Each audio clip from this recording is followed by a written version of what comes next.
You are now listening to the Pelicans Postgame Report. All right. For all things Pelicans, you're now tuned into the Pelican Postgame Report. Much love to the fam. Appreciate y'all for being in this episode of PPR. Man, we in here representing the Flocking Nation. Stand up, Big Q. Man, it's been a fantastic day. Watching college football, man. Been quite busy today, man. Watching LSU win, Tulane lose. Had a couple of streams. I got one I did earlier with the preview of the Saints and Cowboys matchup. One tonight I got to do, and then of course the 5-hour live game stream tomorrow. So it's been a busy weekend for yours truly. But anyway, we up in this thing, man. Appreciate you guys for chopping it up with us on this Saturday stream, man. And listen, man, we're going to talk a few Pelicans, man. So big ups to you for being here. Michael, man, thank you for the super chat, my friend. Thank you, fam. Thank you, bro. Appreciate you for that as well. And listen, fam, we're going to talk a few items on the Pelicans. DC and Lex will join us momentarily in the building. We're going to talk a few things about the Pelicans. We're going to kind of preview the Pelicans starting up, getting ready to head into the season in a while, man. Training camp's going to be starting. We know the 30th of this month, the Pelicans are going to have the press day where, you know, they have the breakdown of the season. I think that's the 30th, where they're going to open it up, talk about everything. That's going to be fun. So in a little while, fam, we're going to be right back to business with the games, man, and the season start with high expectations for our Pelicans, man. So a couple of weeks from now, man, we're going to be back at it again. So big ups to you guys for being in the stream as we get going. To start it all off, we won't hold you very long tonight, family members. Like I said, I got another stream behind this one, so we're going to kind of keep it moving. DC, welcome on in. How you doing tonight, brother? DC, can you hear me? Uh-oh.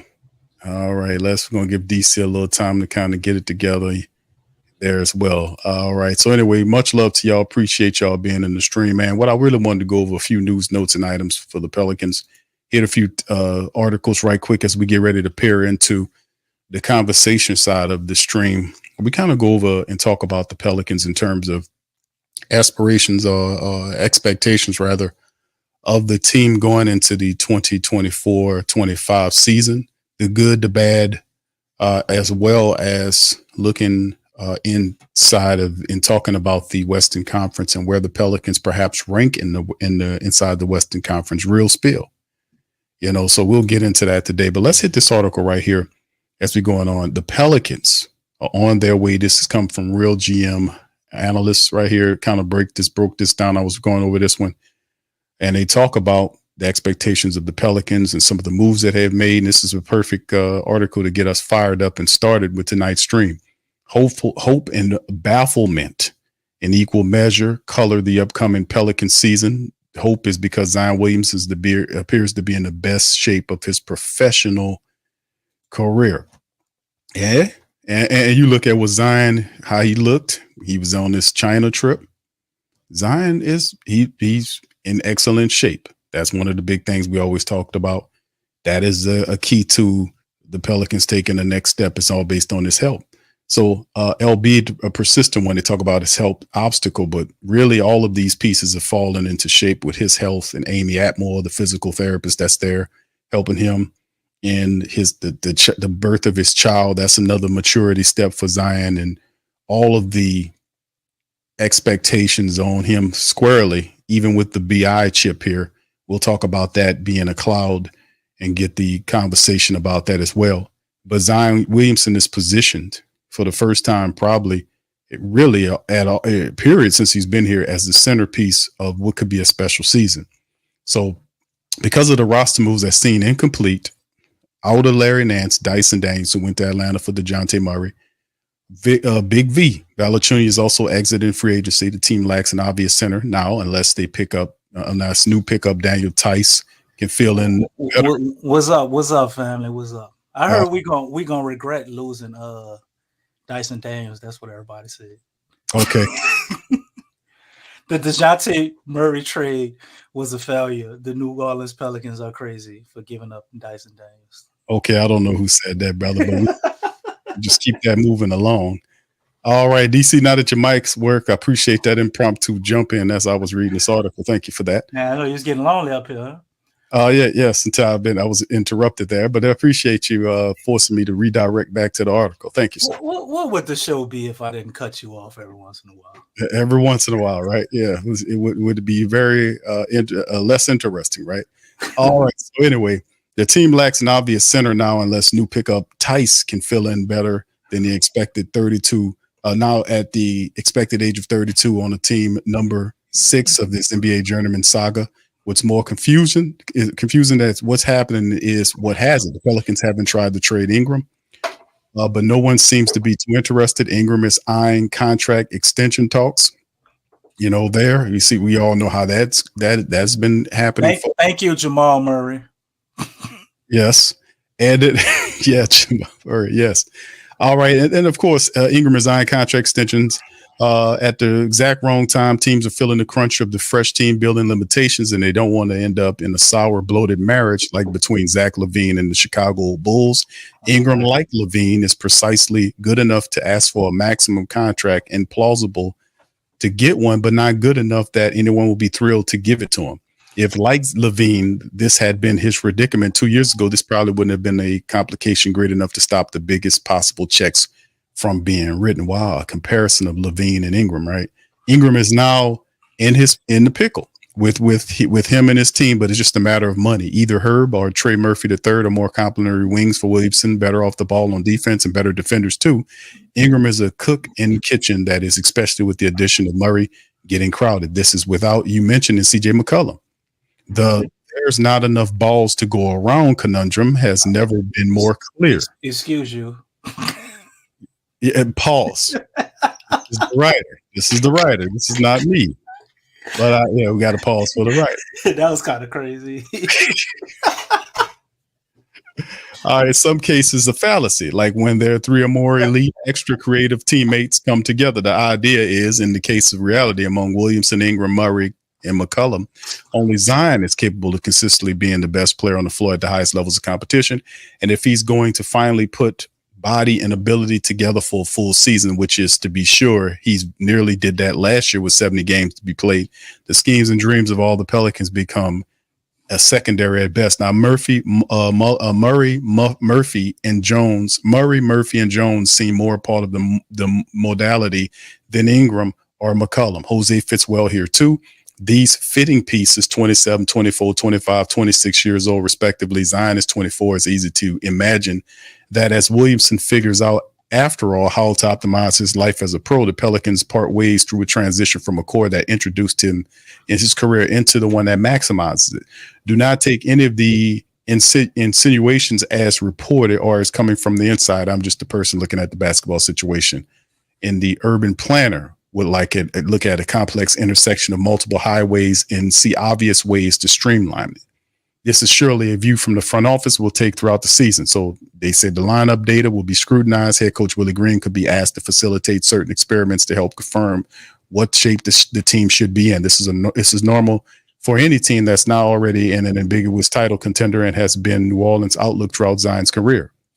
Tinker, try, change. Hopefully they get somewhere progressively. Last year, they had their best full season since they drafted him, winning 49 games. It wasn't enough to avoid the play-in in the brutal Western Conference, and Zion hurt his hamstring just as the season was peaking in a do or die against the Lakers. And then, of course, we go into the rest of it where he talks about a pair of dramatic weight losses with his show-stopping playing moment, 40 points on 7 of 27 shooting. He had 11 rebounds, 5 assists. You may have a good enough player to build a champion around. New Orleans can't be certain of this because they've already gone multiple times throughout the painful process of prospect correction during this 5-year odyssey, but this current moment contains their best mix of optimism and realism. Yet his promising status doesn't quite put his team up there with the questionable heavyweight fighters like Boston, Denver, OKC, or Dallas, but in a league that is increasingly a poker game featuring a deck with poison cards than useful ones. The Pelicans boast one of the more potent long-term hands. So this article basically breaks down DC. It is a perfect segue into the conversation about the Pelicans in the preview situation, the good and the bad. The good, the bad, and I guess the bad and the ugly would be the same. So that'd be kind of redundant. But the good of the team going forward, a lot of people see the Pelicans have the talent. They have DeJounte Murray, the floor general. They have Zion Williamson, the centerpiece superstar that commands, multiple player, double teams and sometimes triple teams. We have shooters. We have all kind of players. Herb Jones, Trey Murphy, the third, and guys are improving. So with that being said, sir, leading to you, bro, let's talk about the good that the Pelicans are and what possibly could be good for the Pelicans going into the season in the Western Conference. I mean, a lot is good for the Pelicans, man. I mean, what's bad for us, we got two glaring weaknesses, and everything else, is pretty much up there. We got obviously our center rotation is a question mark, which I think off the bench, I think those guys are good enough to be good, but who's the starter? So we got an issue there. And, we have a tight game coaching, but everything else, you look at the Pelicans, man, they're in the plus column. We have shooters, we got defenders, we got different mentality guys. You got guys that's willing to hustle and get after it, mixed in with the shooters. And you got a superstar, like we said, in Zion. You have 2 to 3 guys that are potential all-stars. If you're adding in 4, if you're gonna add in Trey Murphy, Brandon Ingram, DeJounte, CJ McCullough, and I mean, you kind of could save 5 with Herb if he takes another leap offensively. I'm not sure how big of a leap he takes this year, but I think his defense definitely improves after the success he had last year. Seeing how he did things the right way, finally made that defensive first team. I think he only builds on that. DeJounte coming here in Zion's new found focus and love for the game mentally, however you want to put it. He's having his best mental off season. These are the words that's coming out of his camp. He's down almost to the Duke weight. According to them, when I look at him, he don't look like he to the Duke weight to me, but that's what they're saying. Anyway, he does look good. He plans to be 272 by the start of the season. You have CJ McCullough coming off an assassin-like three-pointing shooting season, and I think adding DeJounte Murray only helps with our frustrations that we have with CJ from time to time, because he won't be the guy on top of the ball, running out and jacking up shots before anybody touches it too much, which, in transition, that's okay. But when you don't have numbers, you don't want to see a bunch of that. And I think DeJounte changes that. So the bench rotation is going to be awesome, because we're going to have 2 guys on the bench that should be starters, no matter who they are or which way you look at it.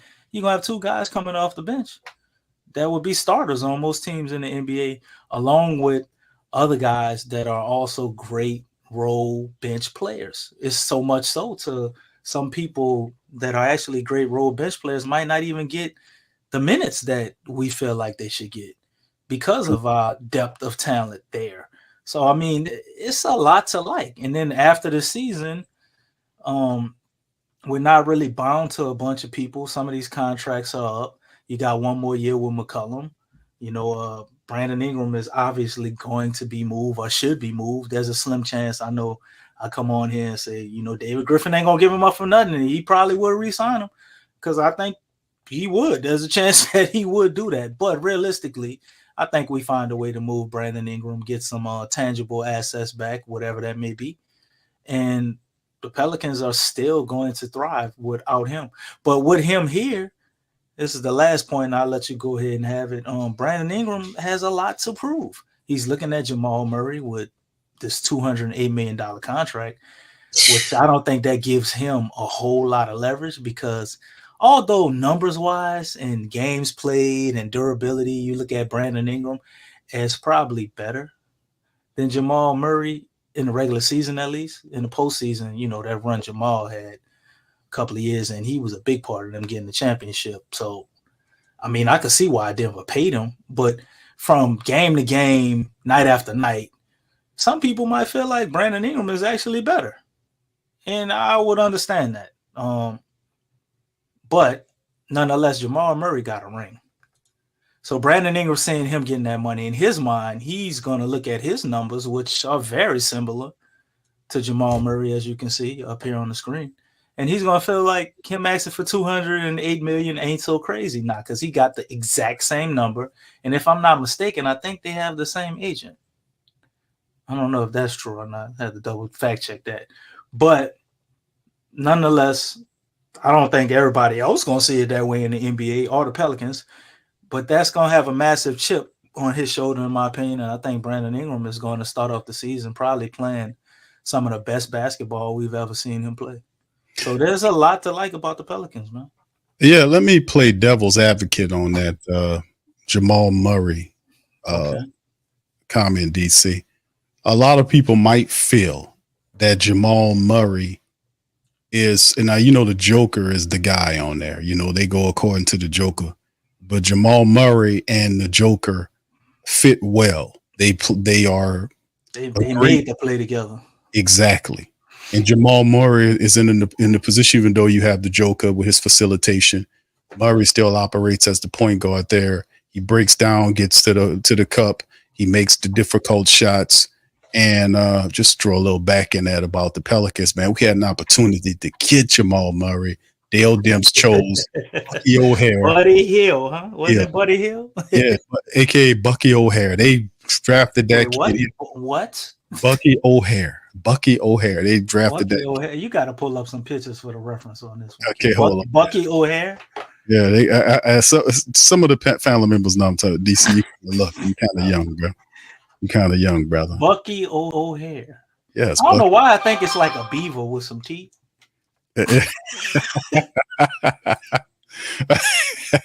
Hold on, I ain't never seen it before in my life, but it's a beaver with some teeth. You ever seen Bucky O'Hare before? There you go, DC. Okay, a little rabbit with some teeth. All right. Why he green? He's a space rabbit, bro. That's the thing, man. You gotta shoot the piss out of you, man.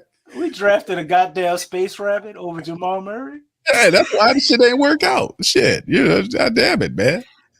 Oh my goodness, man, what we doing here? But anyway, man, would draft a space rabbit over Jamal? Dale Demps would, of course. Dale Demps would, of course, he would.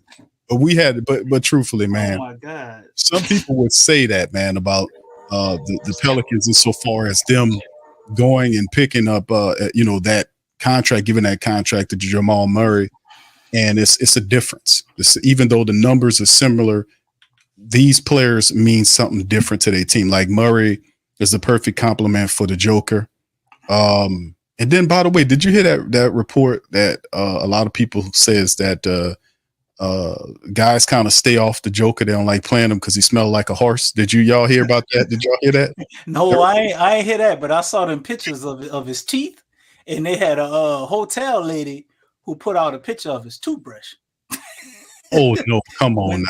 Yeah, they say he don't it's part of his thing, he don't really brush his teeth. Maybe that would explain. And the hotel lady said when I guess that's one day when he brushed his teeth, then they had a picture of a alleged toothbrush of his that it had like yellow and green stuff on there. Oh, that's disgusting. I don't know what's going on, man. I don't know how you be a millionaire and be living like that, but I don't know how true that is. Man might just be selfish. He might be just sending all his money home, and you can't. But I mean, you can't fix your teeth. That's a drop in the bucket for $1 million, huh? Well, go to Colombia. I hear it's pretty cheap over there. He must have got some cookies that night. That's why he brushed his teeth or something like that later. All right. Anyway, man. If he smelled like a horse, that explains a lot because his game. The Joker would definitely beat you in the game of horse.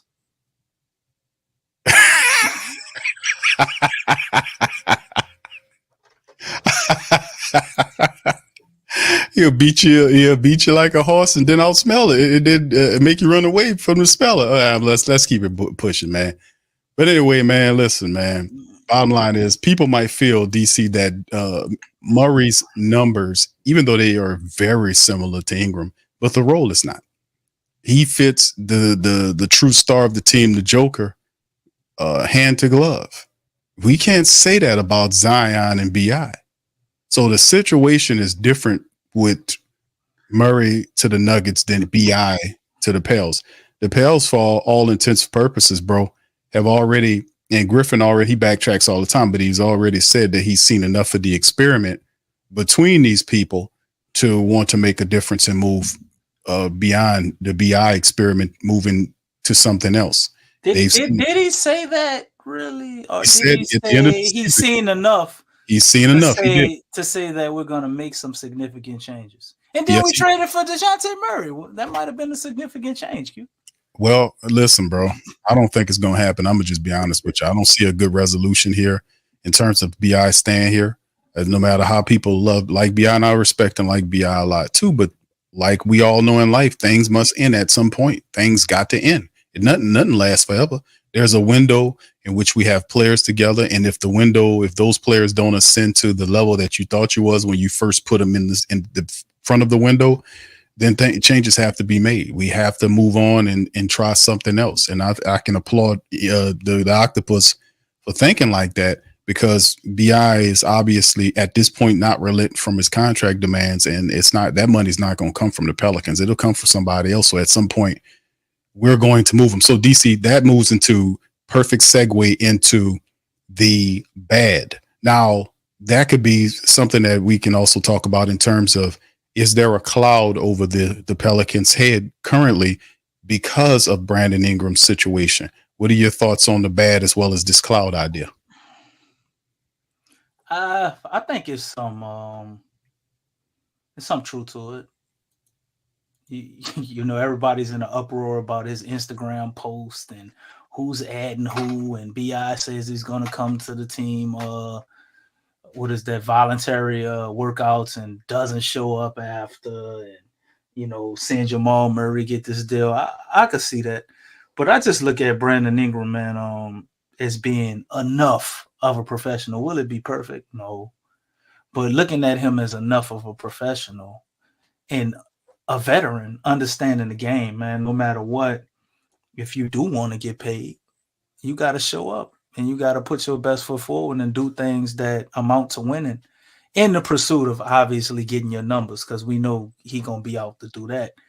And I think it'll be enough to not cause too big of a distraction. But on the flip side, I think the distraction or the issues could be something that could work in our favor, because we've always had a locker room that's been so happy and joyous and upbeat and everything's wonderful, and that ain't lead to us winning shit. So maybe the fact that they have a little turmoil or a little adversity could have them play with more of a edge. Where's Lex when you need him? What's up, Lex? Yeah, that's the thing we talk about all the time, though, man. It's where did that get the Pelicans, though? To be honest with you, where the hell did that get them? I mean, the all of the family crap and all this kind of stuff, and then all it did for a certain period of time was just show some type of weakness when the Pelicans were counted on to be more physical, and they were, you know, people found out, hey, just rough them up. That'll throw them off game. That's what Draymond did. Several other teams did it. OKC did it, and that bore fruit. So that's a stigma that's on the Pelicans. They're seen as a talent. They're seen as a talented team that's a bit of an underachiever, but not physical enough to compete with the physical teams. That's what the idea of what the Pelicans is, with all this stuff that Ingram's trying to build a basketball cult of all this togetherness and all that. I don't miss me with all that. We need competitors. We got guys here. We need toughness. We need to play with that mindset all the time. And when guys get physical with you, you got to get physical back with them. None of this other crap, you know. And then when you get your ass kicked, it's this head down thing, or this, none of that, man. We need to get tougher. So DeJounte Murray does help in that and in that mindset. So I don't like that type of stuff, the stigma that the Pelicans have on them about when teams rough them up and get physical with them. You know, it kind of throws them off balance. That's something that we got to focus on. We have to toughen up for this upcoming season.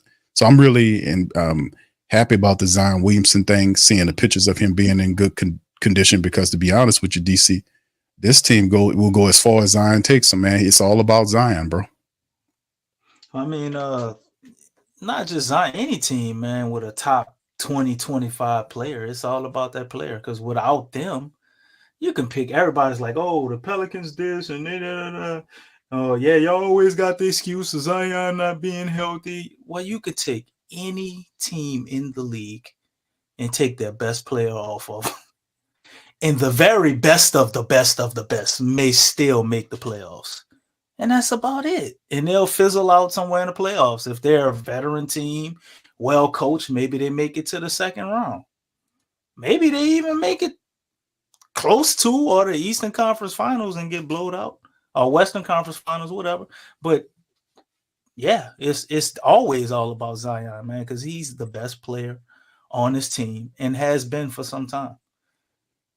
Let's keep it pushing on that, man, because that's a part of the situation. Obviously, the injuries, the stigma of the Pelicans having, being a little soft according to some teams. Like, well, I had to play devil's advocate to myself because I don't think you really did a good job earlier. Okay, that's a good enough devil. That's what it was. Okay, let's. Okay, your angel wings are too big. Okay, let's hear it, DC. Go ahead. Go ahead. I mean, we can move on. I did enough. No. You ain't gonna stop the show just to say that and then back the hell off. Come on, don't do a reverse Draymond Green. Go ahead. What's that? That means that if you was rocking, you was doing your thing, and then all of a sudden somebody Draymond get physical, push the Pelicans around, and it throws them off their game. Just I got one better for you. Since you want to use Draymond Green, I'm gonna do exactly what he did. Draymond Green used to go around kicking people in the nuts all the time. He got suspended for a nice amount of games. I ain't seen him kick nobody in the nuts no more. So let's move on. Did he get therapy? He got therapy. Didn't he get therapy? That wasn't for kicking people in the nuts. That just he choked somebody and got therapy. Didn't he get therapy when he punched your boy Jordan Poole? No, he choked out. He choked out. Damn, that's sad because Big Cat is such a laughing meme. I wanted to say Big Cat, but I actually don't think it was him. It was Jokic. No. What's the center for Phoenix who came from the Blazers? Oh, Nurkic. Yeah, he choked him out. Q. Oh, how you check Nurkic is 7 feet 2? Oh, was it Rudy Gobert too? It was him too. How you get up there to choke Rudy out? I mean, Rudy's 7'2", isn't he? His name Rudy, Q. What I said? I'm just saying, like, how many unchokeable dudes you knew named Rudy? I mean, bro, I don't know no dudes named Rudy, bro. I only know two people that were called Rudy. I don't know a lot of tough Rudies. I'm just saying. Well, I mean, there's Rudy. I know some nice girls that were named Rudy. That was Rudy in the chat. Rudy's in the chat. We have Rudy. We got a Rudy in the, I'm sorry, Rudy in the chat. You the exception. We got Rudy in the chat. We have Rudy Huxtable, right? And then there's Rudy Gobert. So Rudy Huxtable is nice, man. So I think Rudy Huxtable is tougher than Rudy Gobert. What you think? Damn, yeah, she might have not let nobody choke her. No, not and not unless she wanted to.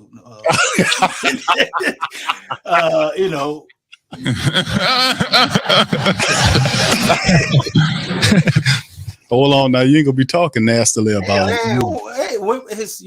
Her body, her choice, man. DC say too much, man. Go ahead, DC. Go ahead, play devil's advocate, brother. Go ahead. Well, looking at the Pelicans, Q, there is one glaring weakness that could shut all this shit down. And in honor of my co-host, who is not here at the moment, I will have to point out Mr. Willie Green. Oh, my Yes. Yes, Q. We were the worst closing team in the goddamn league, Q. With a close lead, we cannot seem to get over the hump. Mr. DeJounte Murray, I think, can help with that. But him alone, I don't think just totally nullifies this issue. Now, if we can play to the level we played last year with DeJounte Murray, I think he would help us obviously win more than 0 of those games. But it's still an issue, man. Close game execution and adjustments. Substitutions, I will say, to try to not be so much of a Debbie Downer while I'm playing the devil's advocate to myself, which Big Q could not do. I will say the substitutions from Willie Green, I don't think they will be as bad. Not because he himself will get better with his substitutions. I just think we'll have that much more of talent on the bench, especially until we pull this Brandon Ingram trade off and we see if we lose an additional piece with him going out the door. So substitutions, I'm not, too hung up on in the regular season, as long as we got BI. But close game execution, man. Who's gonna run the show? Like BI wants to be the number one guy. He knows he's on the way out of here. Zion is the number one guy. You got DeJounte in the middle of that trying to regulate it. Then you got CJ who's still. I averaged 20 points a game my whole career, and it's a situation, man, that's gonna take some creativity, right? And it's also going to take some humility from some of the guys not named Zion. Zion has been humble enough. I think Zion needs to not be humble. So we got to see how that's going to work. I like the attitude that DeJounte's come here with, man. He's been rocking with the city. Shout out to that brother. Says all the right things and actually doing the right things, at least from what we can see, and his main focus is helping Zion get better. So that's exactly what I want to hear from my point guard. But he's got to do that. But Willie Green also has to be on board with that either. And I ain't gonna lie, I'm a little nervous. I'm not so nervous about like playing Charlotte on a Tuesday night, but going up against the Lakers or any other team, Memphis is the Spurs even this year. Oh man, I know I'm at to hear from Big Sean and Tasha, but the Spurs even they have Chris Paul over there now. He's about 85 years old, but he's bitter. He's a mean little guy, bro. He'll play 30 games. They might give him Avery Johnson old number, man. Chris Paul is a mean little dude, man, and he's a cheating little dude too. Yeah, that too, and he wearing that black and silver. That the refs ain't never seen a call they didn't like for them. So you got a lot of these type of teams. Even the Warriors, like Draymond could come in there and decide he won't choke somebody. And what's Willie gonna do, man? Come on, you guys, y'all got to fight the same speech I did 3 years ago. Come on, man. We need some X's and O's. We don't need motivation. Maybe we need the adversity that we're having with Brandon Ingram, so that may help. But man, it's a question mark how Willie is going to handle and manage all of this with a possibly disgruntled Brandon Ingram, like I said. And what improvements has he made, man? Dennis Allen, didn't Dennis Allen read some books and go to some seminars and do some stuff? I don't think so. He didn't? No. So how did he learn? How did he learn to get the hell out the way? He felt the pressure of the gun and he made a change. That's what he was supposed to do. He's under the gun. This is the year. If he doesn't get there, he's going to get fired. When you're not comfortable, you break norm. That's what I was saying about Willie Green's situation with the Pelicans. Willie Green knows that the team has elevated expectations now that DeJounte Murray was acquired via trade to pair with Zion. The contracts run very harmoniously with each other. So you reset the core to a degree, and you have forced 20-point scores. If ran correctly, this could be a very good unit, but it's all on Willie, which means he has to do the best coaching job of his career in year 4. That's what it, so it is either you, and this was what I was saying. I was just giving the man the benefit of doubt. You either rise or fall. You either rise to the challenge or be crushed by it. Well, if Dennis Allen can do it, maybe Willie can. You know, I haven't seen any videos of Dennis Allen walking out like a bad bitch, like we did in Game 2 of his first NFL season. So Saints are 1-0, looking very powerful. Maybe there's hope for Willie Green. Willie Green is actually a likable guy, though, and you know, his contributions will not necessarily be about him saying crazy stuff in the media, but it'd be more about his X's and O's, you know, on the floor, especially offensively. Is he going to turn over the reins to James Borrego, fully trust him, lean into that? Will he get some help with his substitutions and not sitting people when they're hot? Will they draw up actual plays? And, you know, guys got to figure it out. I don't want to hear that shit in the playoffs, Willie. You need to come up with some strategy. Guys are depending on you to help them figure it out. And let's move on to the next segment because we have Lex coming in. So there's enough. Well, I think Lex planned this to pop right in at this moment. Don't say no more. We can't say nothing more about Willie Green. Lex, hey, I already covered Willie Green for you, Lex. You ain't got to go over it today. Happy to have you here. Almost thought you wasn't gonna make it. Give you a shout out. What's up, Lex, baby? How you doing? Hold on, she's unmute, Lex. Y'all a hot mess. Y'all need to stop. She planned that, DC. No, I did not. No, I did not.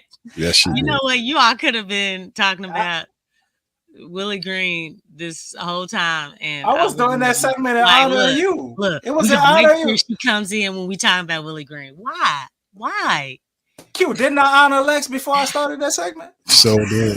What in the world? Just stop. I was honoring the spirit of Lex, and then I went to talk about Willie Green, and poof, here you come. Okay. Don't do that. You know what? Lex, you're the right person to answer that. Everybody in the chat, and you all have the wrong idea about me. Y'all need to get that right. Y'all need to get that right. You can't tell me don't nobody feel the same way I feel about Willie Green. You know what I'm saying? Come on, this ain't just a me thing. It's not just a me thing. I'm on your side. You need to talk to Q about that. But I actually like Willie Green though. I like him as a person. As a human being? I like him as a guy and stuff. But some of the stuff I see on the court, I hate Lex. It turned my stomach. Kind of make me sick. Some of it. Lex, what we were talking about, opening up the stream is the preview of the good. What is good about the Pels? No, you made me talk about what's bad. No, that was the good and bad aspect. But of course, you're gonna talk about the good. I'm not gonna say the good, the bad, and the ugly because the bad and the ugly is the same damn thing. So I mean, we don't have to be redundant there, but we're talking about what the Pelicans, the good that the Pelicans, you know, what's the good about the squad and the potentiality of what they could mean going into it and previewing that the 4 20-point scores, a terrific bench, a collage of unproven center talent, but nonetheless, and boy, if we had a gene smashing machine, we'd be all right. But doing these things, what's in your opinion, what's the good about the Pelicans coming into the 24-25 season? They have Zion Williamson still. They have a point guard. Mm-hmm. They have a roster. Okay. I don't think she's talking about a Jamaican, Q. I think she's talking about you. They have filled positions, but they don't really have people that are worthy of those positions. I said good, Lex.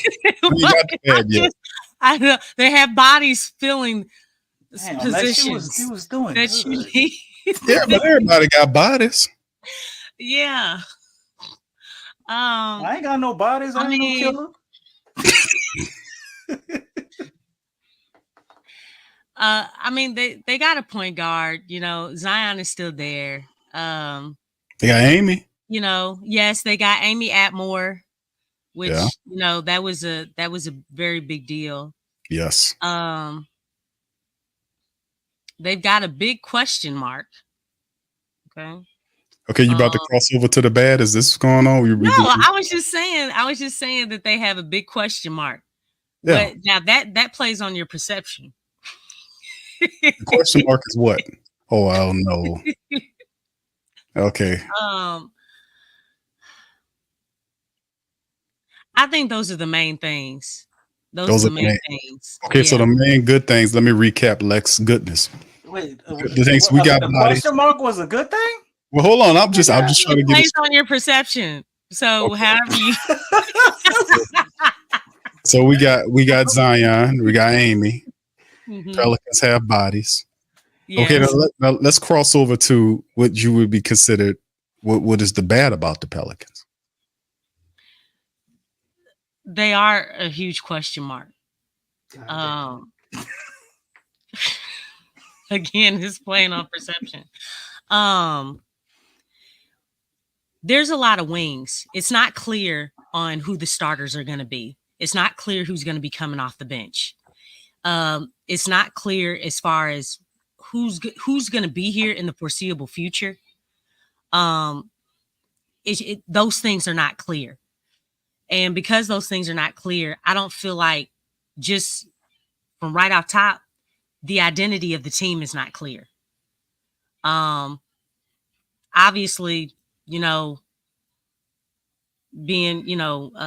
being serious, not getting off track. But as far as, Willie Green, just knowing the roster and positioning these players, all this talent, that's not really clear.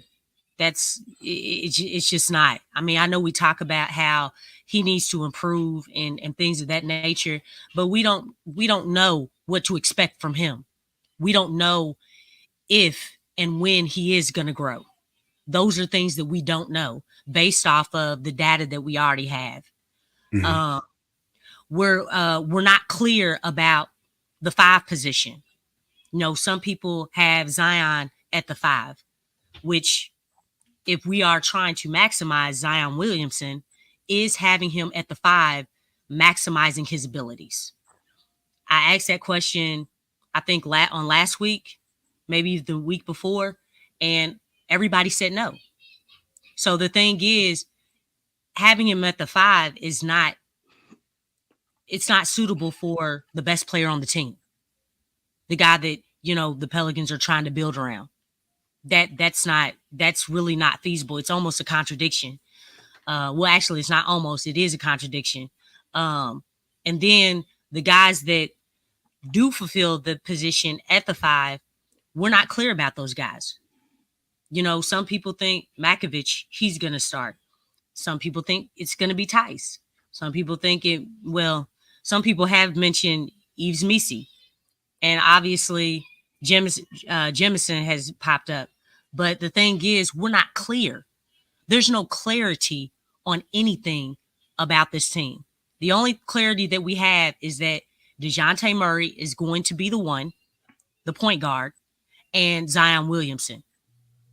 Those are the only 2 sure things consistently across the board that we've seen, that we've heard from everybody, from other podcasts, from other mainstream media, people in the chat. That's something that's been consistent. But other than that, nothing else on this team has been clear. It's literally been a question mark. And so I don't know if you would, on some things, you would directly say, okay, this is bad. I think the thing is, because it's just not clear, everybody's in that, I don't know. It's like that emoji that's like this. You know what I'm saying? You just don't know. I mean, you can't even, I know you had the survey up as far as, where the Pelicans would be ranked. You really can't say. Because we don't even know who the starters are. You know what I'm saying?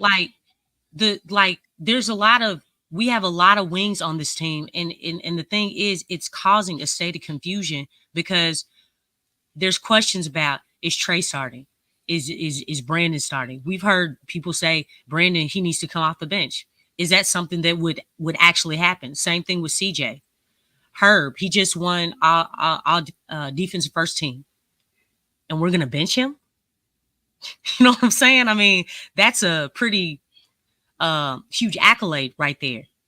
So, it's a lot of questions. Mm-hmm. It's a lot of non-clarity. And again, like, you have people saying everybody's just everywhere. It doesn't matter who it is. Nobody's clear on what this team is going to look like. Okay. And training camp is in how many weeks? Couple of weeks, I think. Just over 2 weeks. I mean, I feel like other teams have more clarity about their starters and their identity of the team and how they're going to be coached and where they're going to be positioned. There's more clarity with other teams compared to the Pelicans. And I agree with a lot with mainstream media. It's a big question mark. Like, these are experts. These are guys who can go into, the stats and in all types of details. And, they have inside game about everything, probably more so than us sometimes. Not all the time, but they say the same thing. It's a question mark. And it's sad that it's like that. We shouldn't feel that way. And it's 2 weeks out from training camp.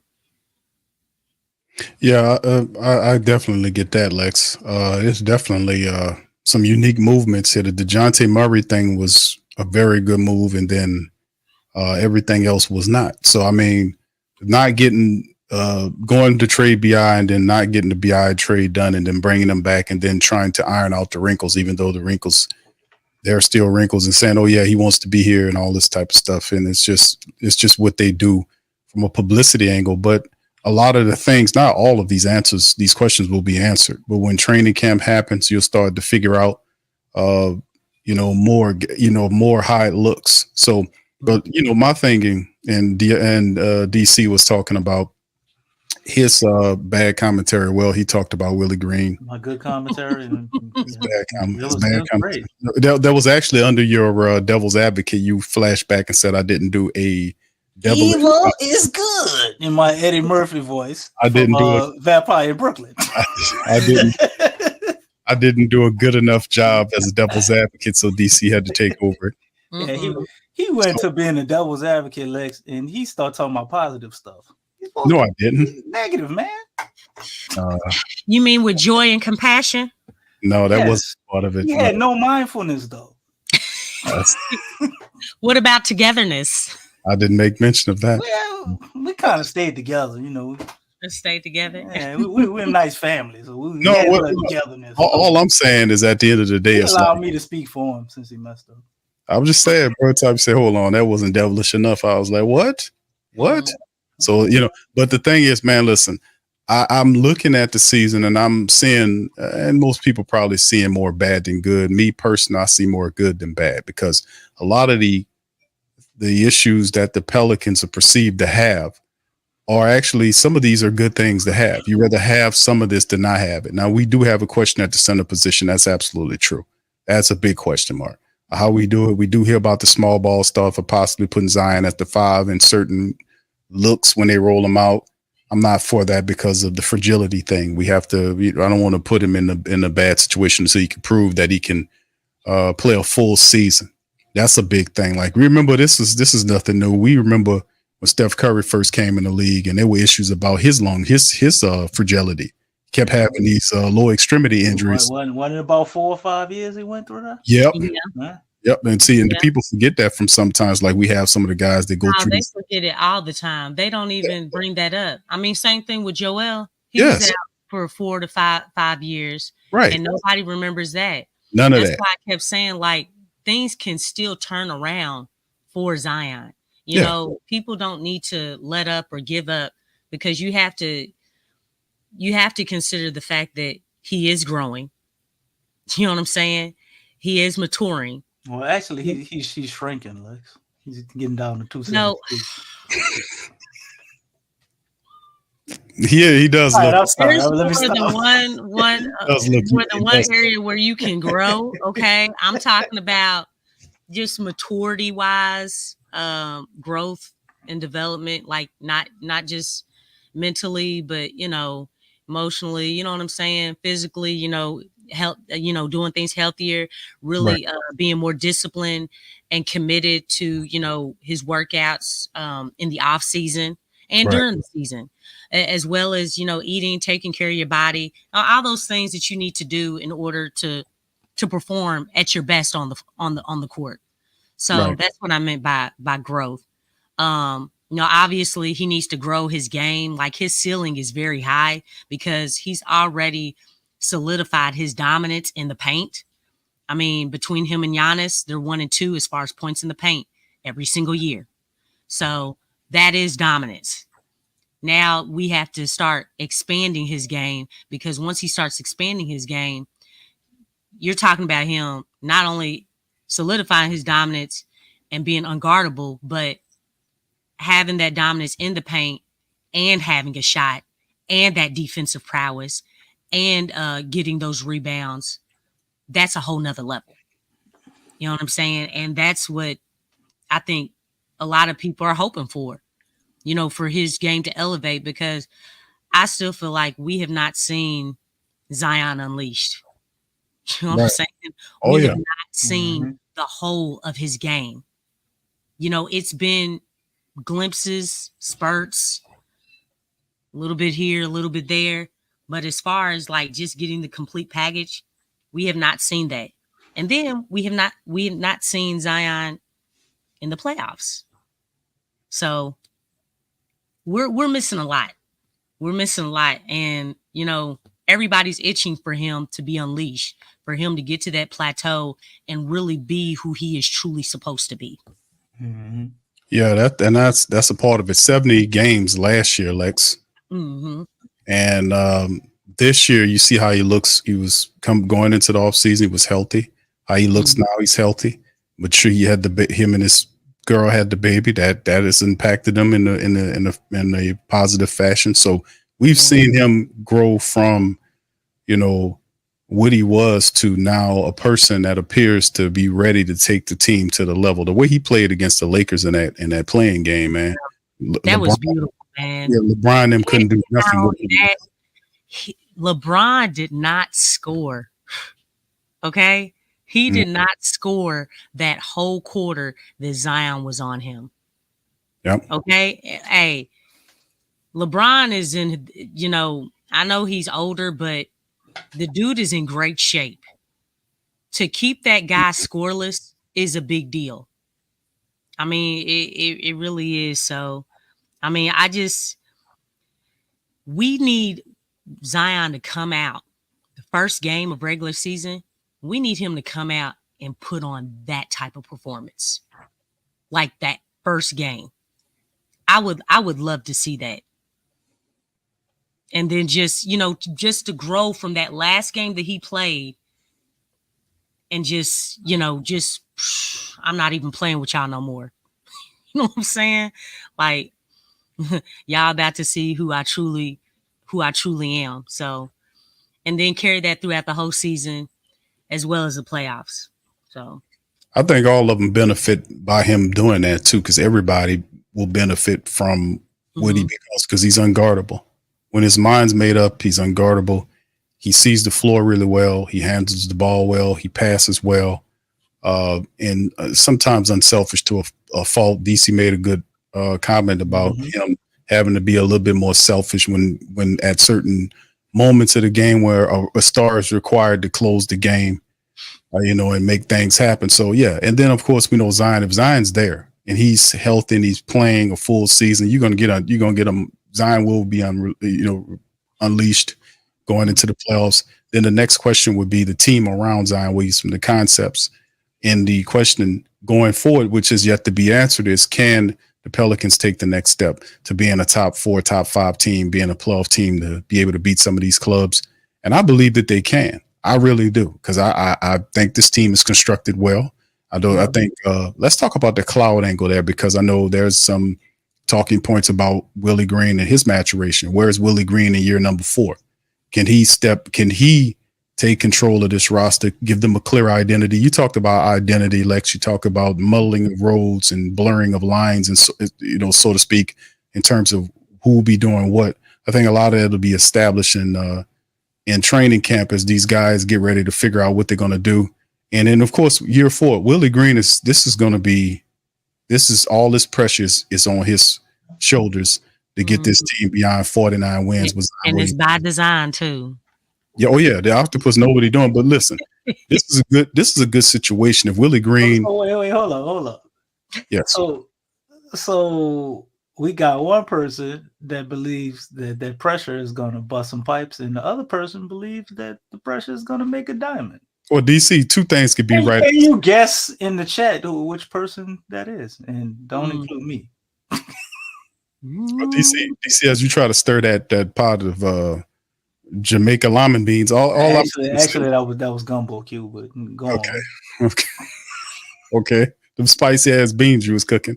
All right, so let's Jamaican beans. Jamaican. Hey, Lex, what type of person from the city don't like spicy food? What the hell wrong with you? Lex, you eat them damn beans, all your eyes are burned out. You know what? As black folk, we need to stop eating spicy food. Stop eating spicy food. We got to eat better. We got to treat our bodies a little bit better. Was that French? Bitter or better? But listen, all I'm saying is DC was trying to stir. He was trying to create a little. Oh, Slim crazy. DC was trying to stir a little. Bottom line is, two things could be right. Pressure does bust pipes, and also you can. It's not, brother. It really is not. It really isn't, because what I'm saying is this is a good thing to have. Subscribe now and stay up to date for all things new.